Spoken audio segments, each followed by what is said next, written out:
This video is going to look at one of the phyla of animals, namely the arthropods or arthropoda. The arthropods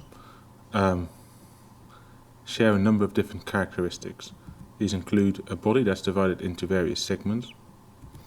They will have jointed legs, which is what arthropod means, and they will have a tough exoskeleton. They don't have a skeleton like vertebrates do.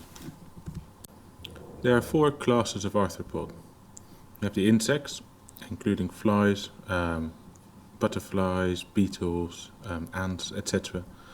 We have myriapods, centipedes and millipedes. We have arachnids, spiders, mites, scorpions, etc. And crustaceans, which include shrimp as well as woodlice and crabs and etc. You need to know some details about the different classes of arthropod, and we'll look at insects first. Insects can be identified by the fact that they have three body segments. They have a head, a thorax, and an abdomen. In this wasp, it's fairly obvious where the three segments are. Sometimes it's harder to see. Insects have wings, or at least some members of the species have wings, say male ants instead of the drone ants. And they have compound eyes, and they have a single pair of antennae to sense this environment. The antennae are used to sense chemicals in their environment. The second class of arthropod we're looking at are the myriapods. The myriapods, as I said, include the millipedes and the centipedes.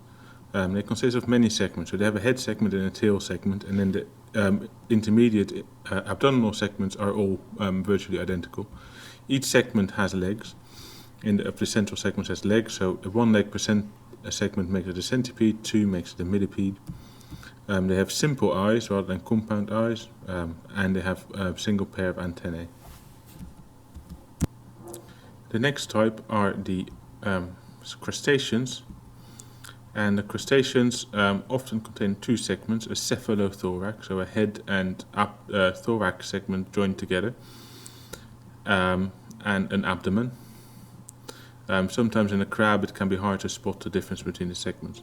It's more obvious in a lobster or a prawn. They have 5 or more pairs of limbs, some of which may be modified into claws, so you can see that this lobster has 10 limbs, 2 of which are the claws. It has compound eyes and often has 2 pairs of antennae, again not always obvious on pictures. So with our exam questions, go with the pictures rather than your base knowledge. The final class of arthropods are the arachnids. Arachnids include spiders, scorpions, and mites. They have 2 segments, a cephalothorax and an abdomen, and they have 4 pairs of legs. Sometimes they have extra appendages like this tarantula does at the front, but they don't count as true legs. Instead of compound eyes, they have multiple simple eyes, and they generally don't have antennae. Many arachnids are poisonous, so if you think of a black widow spider or a scorpion, then poison is one of the things that set arachnids apart from many of the other species.